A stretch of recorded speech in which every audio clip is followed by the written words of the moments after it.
Exercise 1.1 discuss करते हैं। जैसे फर्स्ट क्वेश्चन है, फर्स्ट क्वेश्चन ये कह रहा है कि 0 इज़ ए रैशनल नंबर। तो हम बोलेंगे यस इट इज़ रैशनल,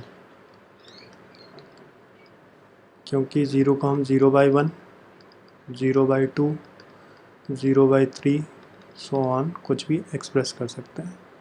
ठीक है, since are various forms of 0। Question number 2 ये कह रहा है 6 रैशनल नंबर्स बताने 3 एंड 4 के बीच में। तो रैशनल नंबर, अब पहले तो 3 और 4 के बीच में कितने रैशनल नंबर्स हो सकते हैं?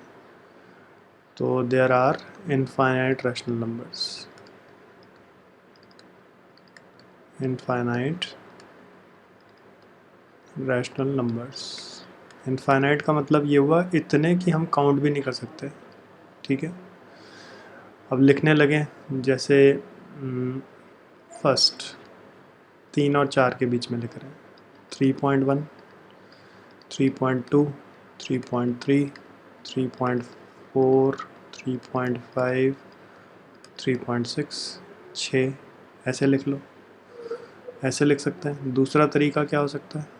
दूसरा तरीका ये हो सकता है कि आप इसमें मल्टीप्लाई डिवाइड कर लो किसी नंबर से। जैसे सपोज़ मैं 10 से करता हूँ, ऐसे हो गया, और ऐसे इसमें भी कर दो। तो ये क्या हो गया 30/10, और ये हो गया 40/10। तो 30/10 से बड़ा 31, 32, 33, 34, 35 और 36। तो ये और ये सेम ही है। कैसे? अपॉन 10 है, डेसिमल फॉर्मेट में ऐसे लिख सकते हैं। ठीक है, तो directly you can write like this. फिर तीसरा आप क्या लिख सकते हैं? आप लिख सकते हैं जैसे मैंने कहा 3.1111, तो ये नॉन टर्मिनेटिंग और रिपीटिंग हो गया। 3.222 यानी 3.2 बार, 3.333 यानी 3.3 बार, ऐसे ही 3.4 बार, 3.5 बार, 3.6 बार। तो ऐसे भी लिख सकते हैं। तो बहुत सारे नंबर्स हैं जो मैं इनके बीच में आइडेंटिफाई कर सकता हूँ। ठीक है, तो इनमें से कोई भी एक मेथड जो भी आपको ठीक लगे आप इसको फॉलो कर लो, तो वो आपका करेक्ट आंसर आ जाएगा। ऐसे ही थर्ड क्वेश्चन है। थर्ड ये कह रहा है कि 3/5 एंड 4/5 के बीच में आपको 5 रैशनल नंबर्स, तो फिर से इनफाइनाइट हो सकते हैं। तो पहला तरीका क्या है, मैं 10 से मल्टीप्लाई करता हूँ, जो मतलब 8th में शायद आपने किया होगा। तो ऐसे अब 30 से बड़ा क्या 31, फिर 32, फिर 33, फिर 34, फिर 35, फिर 36। तो ये 6 नंबर आ गए। 6 लिख दिए, उसने 5 पूछे थे, हमने 6 लिख लिए। दूसरा क्या हो सकता है? दूसरा ये है 3/5। 3/5 का मतलब क्या है 0.6, और 4/5 का मतलब क्या है 0.8। तो 0.6 से बड़ा और 0.8 से छोटा 0.61, 0.62, 0.63, 0.64, 0.65, ये 5 हो गए। या फिर 0.71, 0.72, 0.73, 0.74, 0.75, तो ऐसे बहुत सारे तरीके हो गए, ठीक है। आप चाहो तो रिपीटिंग वाला लिख लो। फिर क्वेश्चन 4th ये कह रहा है ट्रू या फॉल्स बताना है। Every natural number is a whole number. तो यस इट इज़ ट्रू। जो भी नेचुरल नंबर है, क्यों? क्योंकि नेचुरल नंबर क्या होता है 1 2 3 4 सो ऑन, और होल नंबर 0 से स्टार्ट होते हैं बस। तो आर ऑलवेज होल नंबर, ठीक है। फिर सेकंड पार्ट ये बोल रहा है कि every integer is whole number. अब इंटीजर्स क्या होता है? नेगेटिव भी होता है, यानी इंटीजर्स को लिखेंगे तो -3 -2 -1 0 1 2 3 सो ऑन। तो यहाँ से तो होल नंबर ठीक है, लेकिन ये होल नंबर नहीं है, ठीक है। तो इसलिए false. Since integers include negative terms also which are not whole number। बस। फिर थर्ड पार्ट ये बोल रहा है every rational number is whole number. अब ये भी फॉल्स है। क्यों? क्योंकि जैसे मैं बोलता हूँ 0.5, ये क्या है? Is rational number but not whole number. बस, ठीक है।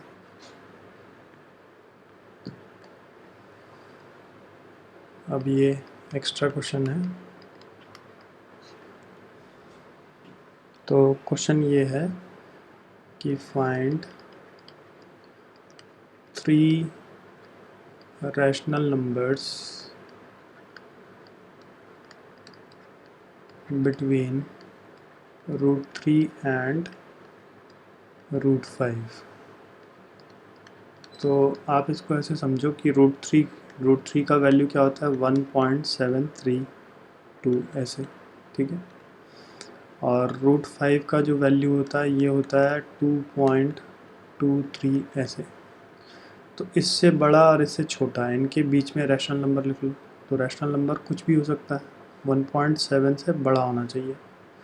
तो जैसे मैंने बोला 1.8 1.9 2 2.1 2.2 तक तो है ही। 1 2 3 4 4 तो हो ही गया, हमें तो 3 ही बताना है।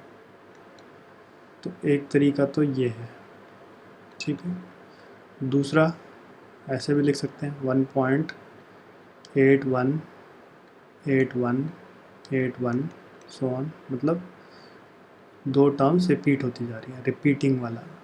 या फिर 1.828282 ऐसे लिख लो।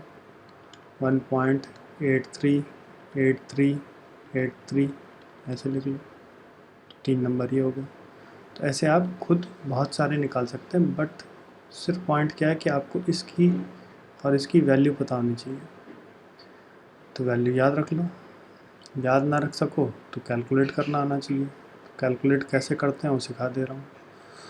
√3 है तो पहले 1 ऐसे हो गया, मतलब ऐसे लिखेंगे। √3 का मतलब 3.00। अब डेसिमल से पहले सिंगल टर्म है 3, तो 1 को अगर मैंने यहाँ 1 लिया है तो यहाँ भी वही नंबर लेंगे। रूल ये होता है, जैसे सपोज़ मैं ले रहा हूँ 25 का अंडर रूट की बात करता हूँ, तो पहले तो पेयर करते हैं। तो यहाँ पर तो पेयर है ही नहीं, सिंगल टर्म है। अगर पेयर नहीं कर सकते तो सिंगल ही लेनी पड़ेगी। तो पेयर करते हैं, अगर 2 हैं तो, एक से ज़्यादा हैं तो पेयर बनाते हैं, ठीक है। अब मैंने यहाँ 5 लिखा तो यहाँ भी 5 लिखेंगे। 5 5 ज़ा 25, 0 आ गया। तो अंडर रूट क्या है? अंडर रूट की वैल्यू ये है, ठीक, 25 की। तो यहाँ पर 1 लिया तो 1 इंटू 1 आ गया, तो यहाँ 2 नीचे आ गया। फिर नेक्स्ट यहाँ पर क्या टर्म लेंगे? 1 और 1 दोनों को ऐड कर देंगे 2। पहले 2 लिखेंगे अब यहाँ से डेसिमल है, तो अब मुझे डेसिमल के बाद वाली टर्म्स को यूज़ करना है, यानी 0 0 को यूज़ करना, तो मैं यहाँ डेसिमल लगा दूँगा और ऊपर से दोनों ज़ीरो नीचे कैरी कर लूँगा। फिर यहाँ अगर मैं 7 लिख रहा हूँ तो यहाँ भी मुझे 7 लिखना पड़ेगा। तो 27 इंटू 7, 7 इंटू 7 49, 4 हो गया। 7 प्लस 2 और 7 इंटू 2 14, 14 प्लस 4 कितना हो गया? 18 हो गया। तो 189 हो गया। अब इसको माइनस करो, कितना आएगा? 1। और ये हो गया 9 माइनस 8, फिर से 1। तो अब 27 में इस 7 को ऐड कर लो, तो क्या हो जाएगा? 34 हो जाएगा। यानी पहले क्या किया था, इस 1 में हमने ये 1 ऐड किया था तो 2 आया था। अब आगे बढ़ना है तो 27 में ये 7 ऐड करेंगे तो 34 हो गया। अब यहाँ पर तो डेसिमल के बाद जितने मर्जी ज़ीरो है, तो अब फिर से 2 ज़ीरो मैंने कैरी कर दिए। तो अब यहाँ 3 लेते हैं अगर, तो ऐसे तो हो गया 343 इंटू 3, तो 3 3 जा 9 और ये 12 हो गया, और 9 और 10 तो 1029 आ गया। अगर मैं 3 4 3 3 4 4 लेता तो यहाँ 4 लेना पड़ता मुझे। ऐसा नहीं होगा कि यहाँ पर 3 है यहाँ 4, जो यहाँ पर है वही नंबर यहाँ पे लिखा जाएगा। यानी 343 को मैं 3 से मल्टीप्लाई करूँगा। अगर मैं 334 के बाद 4 लेता हूँ तो 4 से ही मल्टीप्लाई करना पड़ेगा। अगर इससे करते हैं तो 16 1 16 17 1 12 13, तो ये इससे ज़्यादा आ गया, तो इसलिए हम इसको नहीं ले रहे हैं, रिजेक्ट हो गया। तो बस एक आ गया, और डेसिमल के बाद 2 प्लेसेस तक लिख लो, बहुत है। ऐसी √5 की वैल्यू आप निकाल लो। तो ऐसे वैल्यू निकाल ली, फिर तो ये इजीली हो जाएगा। ठीक है,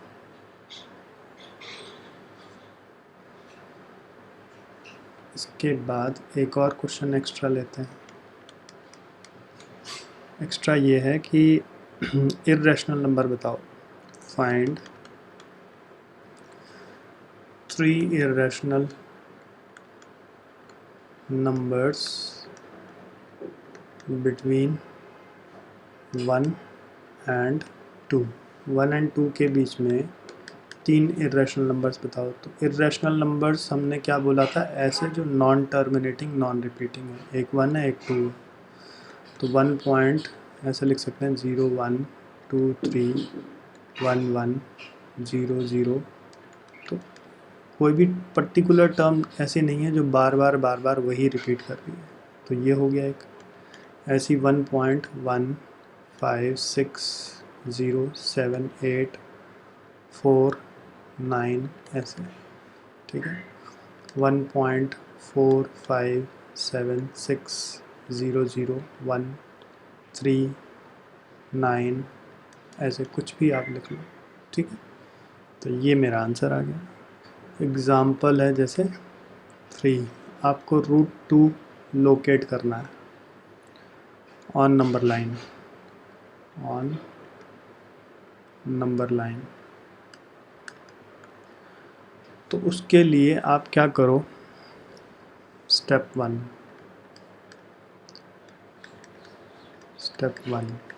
पहले एक लाइन ड्रॉ करो।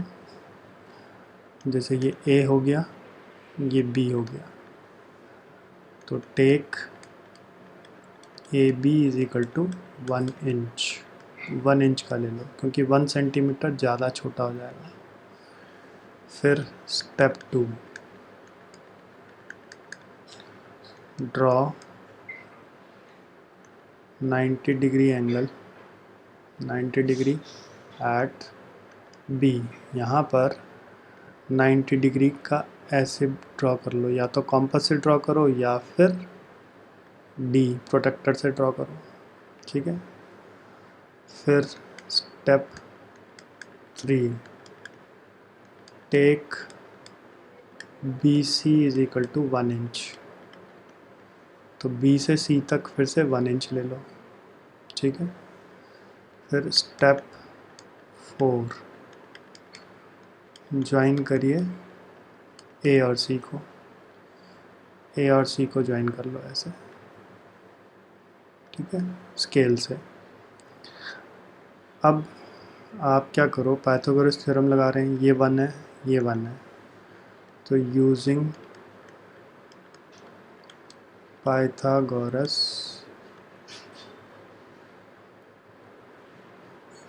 थ्योरम, पाइथागोरस थ्योरम क्या होती है, hypotenuse is equal to base square plus perpendicular square, ये होती है।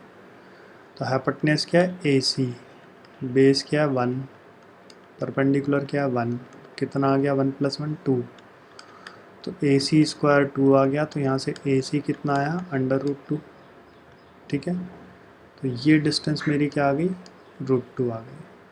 फिर स्टेप 5, यहाँ पे रखो कॉम्पस, कहाँ पे, यहाँ पर जहाँ सी लिखा है, और यहाँ पर रखो पेंसिल जहाँ पी लिखा है, का इंक चेंज कर देते हैं, सी और ये पी।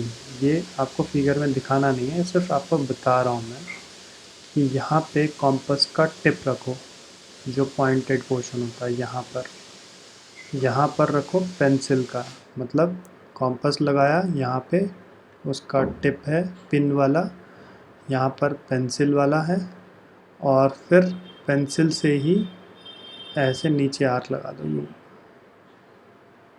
इधर। तो ये जो डिस्टेंस आया, ए बी सी डी कह दो इसको, ठीक है। स्टेप 4 आप क्या बोलोगे, take A C is equal to A D is equal to √2। तो दिस इम्प्लाइज ए से डी कितना है, √2। तो नंबर लाइन पे आ गया मेरा, यहाँ से यहाँ तक के डिस्टेंस क्या है, √2 है, बस ख़त्म। नहीं समझ में आया तो फिर से रिवाइंड करो, समझो और करो इसको। अब हम लेते हैं एग्ज़ाम्पल 4 लेते हैं। ये है √3 को ऑन नंबर लाइन। तो इसके 2 मेथड हैं। Method 1,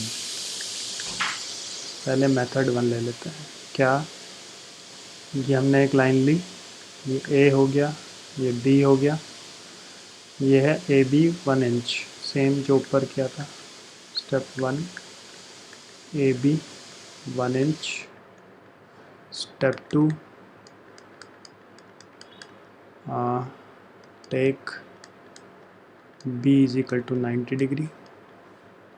step 3, B C is equal to 1 inch. तो ये हो गया बी सी 90 डिग्री 1 इंच। फिर ए सी को ज्वाइन कर लिया, तो ये हमारा √2 आया था। फिर स्टेप 4, ज्वाइन ए सी। फिर step 5, draw A C is equal to A D is equal to √2। यहाँ पे कॉम्पस रखा, यहाँ पे पेंसिल, और ये मैंने ड्रॉ कर लिया यहाँ पर डी। तो ए डी मेरा √2 आ गया, लेकिन हमें तो √3 निकालना है, तो उसके लिए स्टेप आगे जाएगा। फिर step 6, draw D 90 degree and take D E 1 inch. तो यहाँ पे 90 डिग्री ले करके ऐसे सीधा ऐसे चला गया। इस सी को थोड़ा सा इधर लिख लेते हैं, ये है सी, ऐसे स्ट्रेट चला गया, और ये हो गया ई। तो अब इसको मिला लो आप। तो इसमें पाइथागोरस थ्योरम अगर लगाएंगे तो क्या होगा, स्टेप 7, ये हो जाएगा ए ई का square is equal to A D का स्क्वायर प्लस डी ई का स्क्वायर।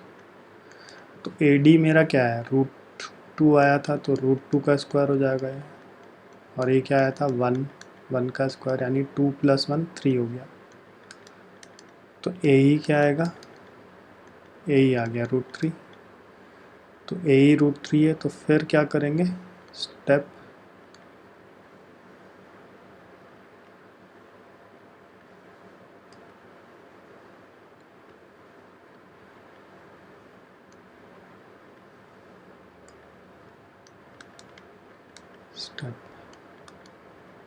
स्टेप 7 के बाद 8 ले लो ऐसे।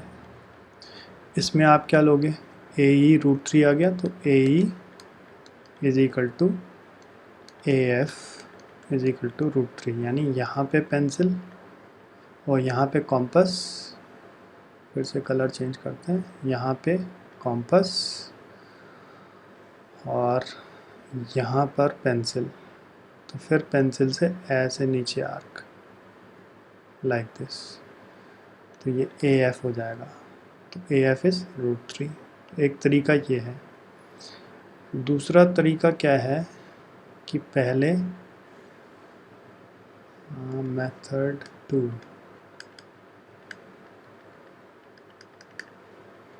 पहले √2 बना लो, जैसे अभी ऊपर वाले में बनाया। ए, ये हो गया बी, ये हो गया 1 इंच, सी, तो ये हो गया √2, दिस इज़ √2। अब यहाँ पर 90 डिग्री बनाओ, कहाँ पर, सी पर। तो यहाँ तक के स्टेप तो ऊपर हमें पता ही है। अब स्टेप नेक्स्ट स्टेप, मतलब इसके ऊपर के स्टेप्स √2 तक के कौन कौन से हैं, यहाँ 1 से लेके 5 तक, वो तो सेम आएंगे।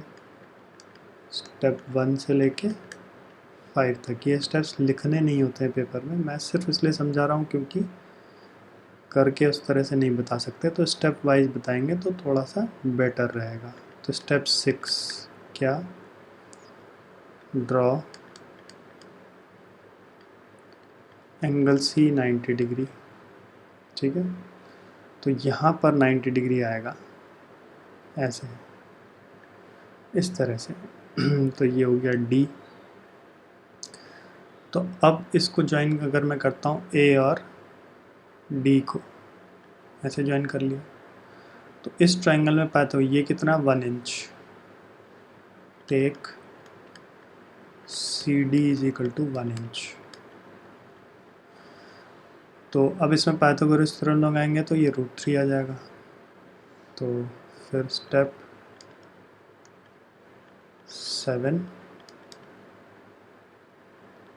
ऐसे ए डी, यहाँ पे कॉम्पस, यहाँ पर आपका कॉम्पस और यहाँ पर पेंसिल। तो यहाँ से ऐसे आर्क लगते हुए नीचे जो आएगा, ए ई कह दो उसको। तो A D is equal to A E is equal to √3, बस ये मेरा आंसर आ गया। तो कई बार बोलेगा √2 √3, और √2 बनाना तो यहाँ से इधर आर्क लगाएगा, इधर, ठीक है। ये जो पॉइंट आएगा यहाँ पर, ए से लेके यहाँ तक, ये पी मान ले अगर हम, तो ए पी मेरा √2 है और ए ई मेरा √3 है, ठीक है। तो दोनों एक साथ ड्रॉ हो सकते हैं। अब एक एक्स्ट्रा क्वेश्चन, ड्रॉ √17। तो कैसे करेंगे, जैसे इस बार इंच लेने की जगह 4 सेंटीमीटर ले लो इसे, ए बी। अब मैं स्टेप नहीं लिख रहा हूँ, बस इसे मैं बता रहा हूँ। ए बी मेरा 4 सेंटीमीटर है, यहाँ पर ये मेरा 1 सेंटीमीटर है, बी सी। इसमें अगर पाइथागोरस थ्योरम लगाएंगे तो ये आ जाएगा √4 का स्क्वायर प्लस 1 का स्क्वायर, विच इज़ √17। तो फिर से यहाँ पे कॉम्पस और यहाँ पर पेंसिल, ये नीचे आर्क आएगा, तो ए डी, तो ये हो जाएगा A D is equal to A C is equal to √17। तो ऐसे आ जाएगा, खत्म। ओके, आपके पास है क्वेश्चन नंबर 3, एक्सरसाइज 1.2 में क्वेश्चन नंबर 3, √5। तो √5 के लिए यहाँ पर 2 सेंटीमीटर ले लो, ये हो गया 1 सेंटीमीटर, तो ये हो जाएगा √5। तो ये ऐसे जो आएगा, ये A B C, तो ये D हो गया, तो AC is equal to AD is equal to √5। ख़त्म। तो इनको कॉम्पस से आप बनाओ प्रॉपर, अच्छे से साफ साफ। फिर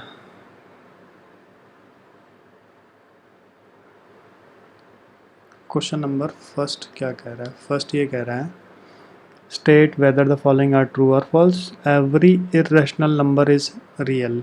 यस, ट्रू। उसमें लिख लेंगे because a real number is collection of rational and irrational numbers। बस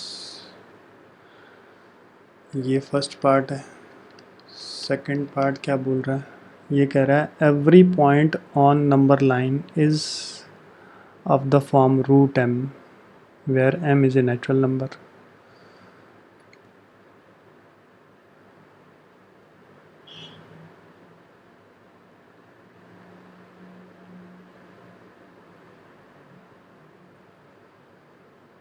तो this is false। क्यों? because root of -2, root of -3 are not defined and cannot be drawn on number line। ये defined ही नहीं होते negative वाले, positive तो चलेगा, positive होता तो चल जाता, आंसर ट्रू आ जाता। Every real number is irrational, तो ये भी फॉल्स है। क्यों? क्योंकि रियल नंबर इज यही same collection of rational and irrational number. ये रीज़न लिख लेंगे यहाँ पर, ख़त्म।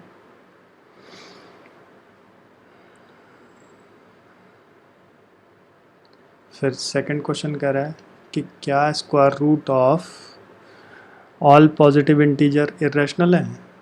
तो नो। क्यों नहीं है? क्योंकि √4 क्या है? √4 2 है, तो विच इज़ रैशनल नंबर। ठीक है, ये रीज़न आ गया। फिर इफ़ नॉट तो गिव एग्जांपल, तो एग्जांपल दे दिया हमने, ख़त्म बात। और क्वेश्चन नंबर 4 हमने डिस्कस कर ही लिया है कि स्पायरल है। स्पायरल अभी √3 हमने बनाया था ये, ठीक है। इसके बाद एग्जांपल 6 देखो। एग्जांपल 6 कह रहा है कि 3.142678, इसको हमने रैशनल नंबर p/q फॉर्मेट में लिखना है, तो इसको ऐसे लिख लो, डेसिमल हटा लो, 3.142678, और डेसिमल हटाएंगे तो कितना है? 1 2 3 4 5 6, तो नीचे 6 ज़ीरोज़, 1 2 3 4 5 6, बस ये आंसर आ गया। उसके बाद एग्ज़ाम्पल 7 है, 0.3 बार को मुझे p/q फॉर्मेट में एक्सप्रेस करना है, तो आप क्या करो, इसको लिखो let x is equal to 0.3 bar, ऐसे लिख लो। अब हम 10 मल्टीप्लाई कर लें दोनों तरफ, तो 0.3 बार का मतलब क्या है? बेसिकली इसका मीनिंग ऐसे है, लाइक दिस, 3 3 3 रिपीट हो रहा है। और जैसे ही मैं 10 मल्टीप्लाई करूँगा तो ये डेसिमल यहाँ शिफ्ट हो जाएगा, यानी क्या लिखेंगे? 3.333, ऐसे हो जाएगा। यानी क्या हो जाएगा 10x इज इक्वल टू 3.3 बार हो जाएगा। नीचे लिखो x 0.3 बार, माइनस करो तो क्या हो गया 9x इज इक्वल टू, तो पॉइंट और 3 बार से 3 बार कट गया, 0 हो गया, तो क्या बचा सिर्फ 3। तो x क्या आएगा 3/9, और 3 से सिंप्लीफाई करेंगे तो 1/3। तो 0.3 बार को हम क्या लिख सकते हैं 1/3 लिख सकते हैं। ये मेरा आंसर आ गया।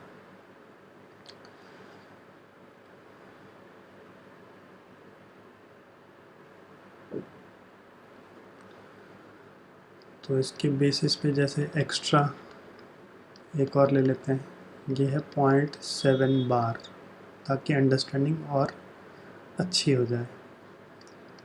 तो 0.7 बार को फिर से x लिखा पहले, 0.7 बार, तो 10 मल्टीप्लाई किया तो क्या हो जाएगा 7.7 बार हो जाएगा, डेसिमल पीछे शिफ्ट हो जाएगा। तो नीचे x लिखा 0.7 बार। अब माइनस करो तो 10 में से इसको माइनस करेंगे तो 9x हो गया, और ये क्या हो जाएगा 7। तो x क्या निकला 7/9। बस ये मेरा आंसर है।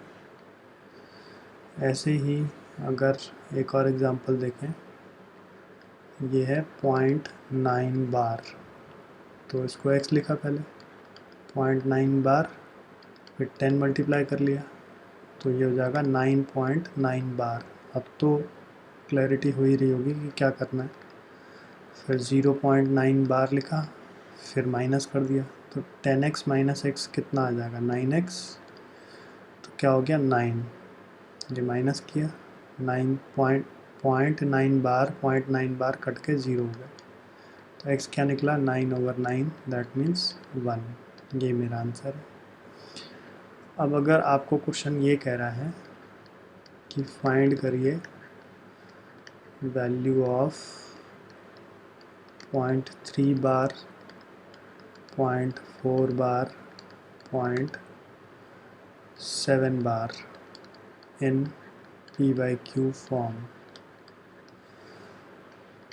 तो आप क्या करो, इसको अलग से x ले लो, 10 मल्टीप्लाई किया तो ये हो जाएगा ऐसे 3.3 बार, फिर नीचे x है 0.3 बार, माइनस किया 9x is equal to 3, x क्या आ गया 3/9, इसको फ़िलहाल ऐसे ही छोड़ दिया। फिर इसको x ले लिया 0.4 बार, 10 मल्टीप्लाई किया तो 4.4 बार हो गया, तो नीचे x लिख के फिर इसको माइनस कर दिया तो ये 9x हो गया, और ये क्या आ गया 4, तो x क्या आया 4/9। फिर इसको x ले लिया 0.7 बार, 10 मल्टीप्लाई किया तो 7.7 बार हो जाएगा, फिर x 0.7 बार, तो हो जाएगा 9x 7, तो x क्या हो गया 7/9। अब सबको प्लस करो, इसको इसको इसको सबको अगर प्लस करेंगे तो क्या आएगा 3/9 प्लस 4/9 प्लस 7/9, तो 7 + 7 14/9 मेरा आंसर आ गया। ख़त्म। तो ये अच्छा क्वेश्चन है, प्रैक्टिस कर लेना एक बार अच्छे से। अब अगर एग्ज़ाम्पल 8 देखो, ये है मेरे पास 1.27 बार। अब इसमें दो टर्म है, पहले तो x लिखा है इसको 1.27 बार। अब इसमें दो टर्म है जो रिपीट हो रही है, तो दो टर्म है तो 100 मल्टीप्लाई करो ऐसे सिचुएशन में, तो हो जाएगा 100 मल्टीप्लाई करने से ये डेसिमल यहाँ पे शिफ्ट हो जाएगा, यानी क्या होगा 127.27 बार हो जाएगा। ठीक है, इसके नीचे लिखा x 1.27 बार, माइनस करेंगे तो क्या होगा 99x, और 127 माइनस 1 कितना हो गया 126, x कितना आया 126/99, तो 3 से कट रहा है 3 4 3 4 3 2, यहाँ पर 2 आ जाएगा, और ये 33 हो गया। फिर 3 से कट रहा है 14/8, 11। बस ये आंसर है मेरा।